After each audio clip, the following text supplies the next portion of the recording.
Additions to Calling Academy Stellenbosch by Salt Architects. The project is exemplary in creating spatial richness with limited means. The architectural articulation of pliable indoor and outdoor spaces, undulating roof volumes, and the innovative use of a restricted palette of raw materials creates a sense of generosity and resourcefulness, enriching the learning environment to contribute to the Academy's commitment to deliver excellent education in an inspiring setting.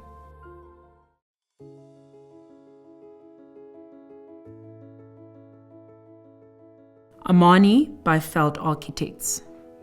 This unique house for twins at Monaghan Farm seamlessly integrates with its natural surroundings, embodying an organic architecture that harmoniously flows from the landscape. The connection to the earth is artfully emphasized through the incorporation of water features and strategically positioned windows that frame spectacular views. The design cleverly captures the distinct personalities of the two cohabitants, manifesting in a thoughtful interplay of materials and special arrangements. Each dwelling exudes its unique character, fostering a sense of individuality within the shared space.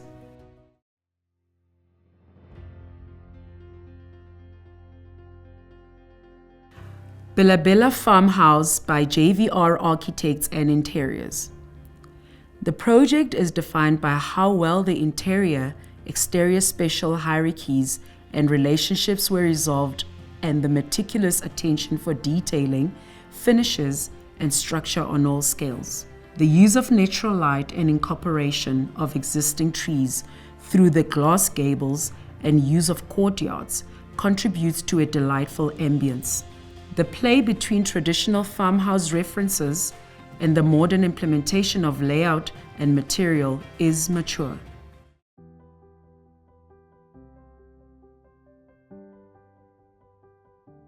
Dune House by KLG Architects. The house sits between the ocean and a slopy dune on gumpole posts to allow a continued flow of wind-swept sand on the dune from below. The house welcomes you in from the street with an elevated arm stretched out toward the street on a gabion wall anchor point. The space between the main house and the guest pod creates a courtyard space that is protected from harsh wind and almost creates a play of an open or closed room, creating an organic use of the contrasting spaces. The staggered plan strategically allows for function and environmental response, and for one to enjoy the views from a protected point of view. The profile of the roof allows for continued interaction between the new house and its landscape, and prevailing winds. The sensitive response to the external conditions was beautifully replicated internally by offering undisturbed views of both the mountains and sea.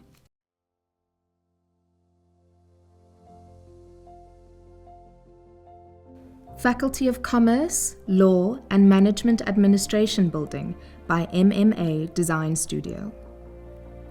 The building marries historical reverence with contemporary functionality. Paying homage to the site's rich history, the design seamlessly transitions from the intricate filigree architecture of the past to the sleek modernism of the Tower of Light. The internal detailing, such as timber acoustic cladding and balustrading, echoes this transition, creating a cohesive aesthetic.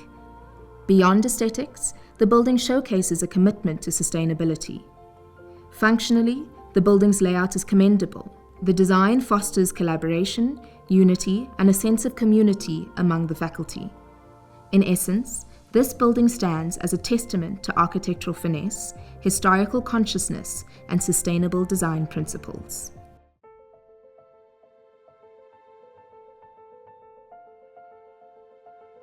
Faculty of Science, Bio-Phi Precinct Postgraduate Center by Kate Otten Architects. The underutilized space below the gatehouse at the southernmost entrance to the Wits campus has been cleverly converted into 2 levels of additional classes. These 2 new floors effectively create a new gateway to the university, providing a more humane facade to an otherwise brutalist structure. The new addition utilizes carefully patterned red face brick in contrast to the existing off-shutter concrete facade of the existing building. Further softening occurs within the envelope of the new classrooms, where wood panelling has been strategically utilized. The project is indeed a gatehouse. The connection between the entrance and all other spaces is very creative.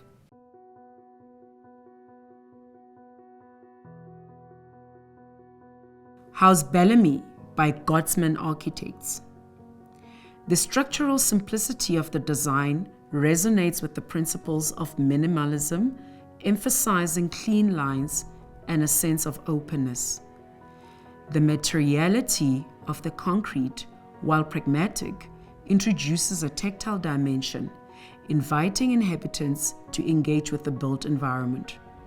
The carefully considered proportion and the seamless integration of elements create a harmonious balance, fostering an overall sense of serenity within this modern family sanctuary. The architectural finesse lies in the thoughtful interplay of form and function, where every element serves a purpose without sacrificing the overall aesthetic coherence.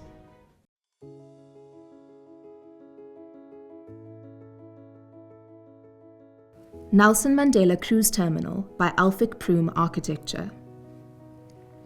This formerly evocative building with crustaceous exterior is actually a shed for accommodating passengers of cruise ships who characteristically embark or disembark in mass and overlook the roof, which therefore warranted artistic attention. Besides, as this passenger traffic is seasonal, the large interior volumes had to be flexible to accommodate functions for large audiences. The sculptural response to the site involved the design of a ventilated facade, folded and cantilevered, to shield the large expanse of glazing, both for daylighting the interior and for visual contact with the surrounds. The jury acknowledges the landmark value of the building, the technological advances of structure and cladding within the extreme exposure to sea air, and the generosity of interior and exterior spaces within the tightly defined wharf site.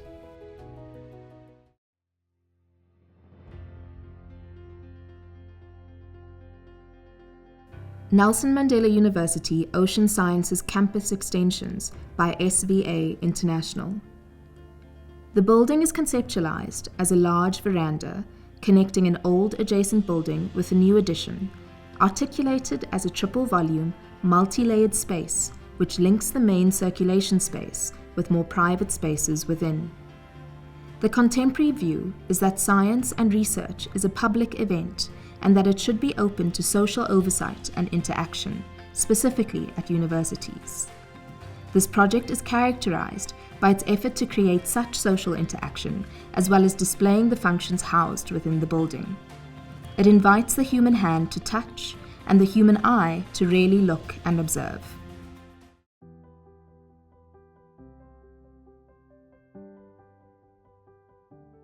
New Replacement School, Willows Primary School, Cape Town, for the Western Cape Education Department by Neil Franks Architecture.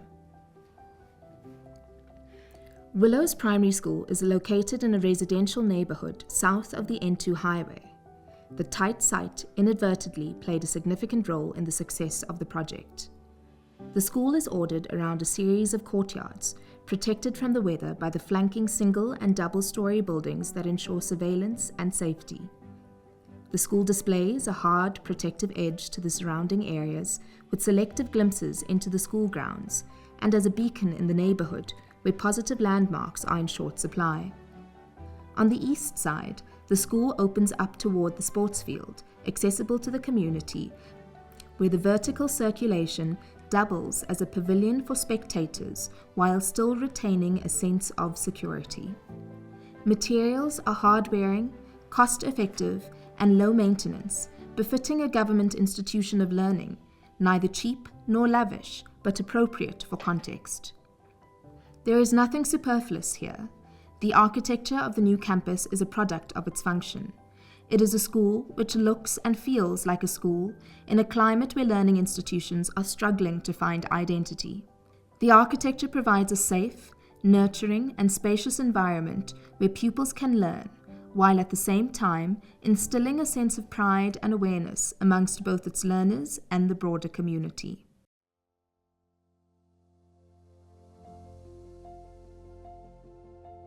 Park House by W Design Architecture Studio.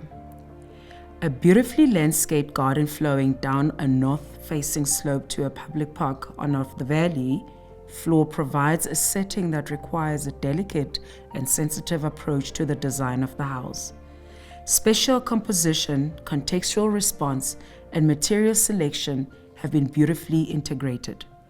Scale and proportion are just right, and the relationship between inside and outside is superbly handled.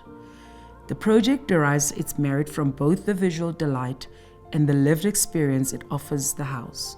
Once entered, it is a pleasure to be in, and an environment one is reluctant to leave.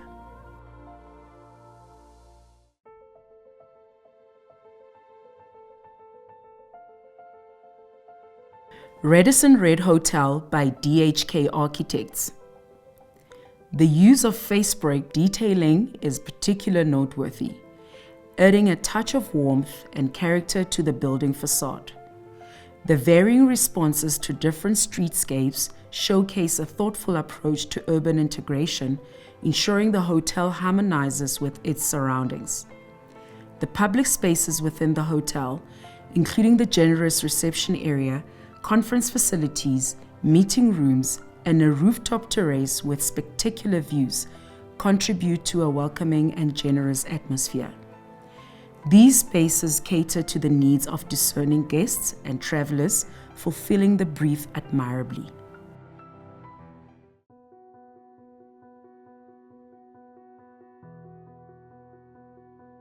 Restoration of Beit Midrash Morasha Synagogue in Arthur's Road by Metropolis. The Beit Midrash Morasha Synagogue was severely damaged by fire in 2018. From the loss of collective memory, the work of rebuilding has evolved through focused community engagement to bridge the divide between faithful reconstruction and a significant aesthetic and functional shift. The primary move to de-emphasize the cruciform plan of the original 1925 Dutch Reformed Church by inserting an octagonal roof introduces more specific Jewish symbolism into the synagogue. The strategy of preserving and maintaining the original exterior and interior envelopes and period details, whilst adding new isolated contemporary design elements, engage in a spatial discourse with the remaining original fabric and has resulted in an excellent example of conservation and recycling. The architects have negotiated and embraced the combined challenges of fulfilling the Jewish regulatory requirements, a community's affection for the original building, and a reassessment of the building's functionality, and more secular controls of heritage committees and municipal restrictions.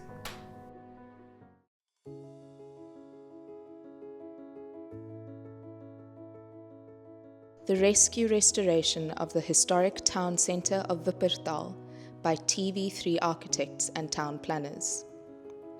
At the time, this disaster was regarded as the worst disaster to built heritage since the Tulbagh earthquake in 1969.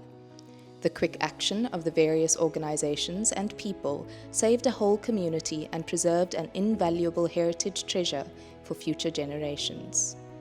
The challenges faced were enormous, from the social and financial impact on the community, the quest for funding, protection of the remaining heritage fabric, complicated negotiations to fast-track the various approval processes, the fact that most of the title deeds and building plans had been destroyed in the fire, difficult access to Wuppertal and well over 300 punctures, the use of lime as an alternative to cement, and the fact that it hardens more slowly in winter, electricity cuts, poor cell phone reception, summer temperatures of up to 50 degrees Celsius, and then to top it all, COVID-19. At the end, however, the building project was completed with a high degree of success, and a visible footprint of our cultural heritage was restored.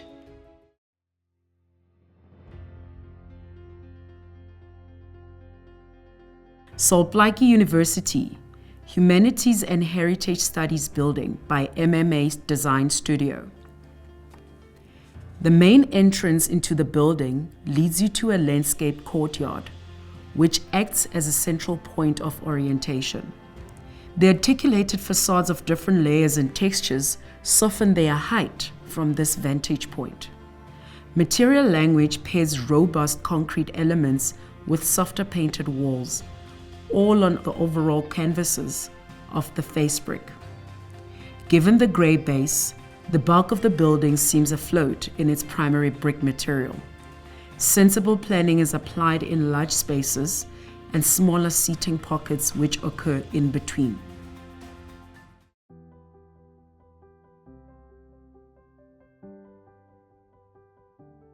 The Yards by Hubo Studio. The design of the yards challenges traditional educational norms by seamlessly blending classrooms with vibrant external spaces, creating a dynamic and interactive learning environment. The architectural vision goes beyond mere aesthetics. It transforms each square meter into a catalyst for learning. By erasing the boundaries between the garden and the classroom, the design establishes a harmonious space where students can explore, collaborate, and engage in a dialogue with their natural surroundings.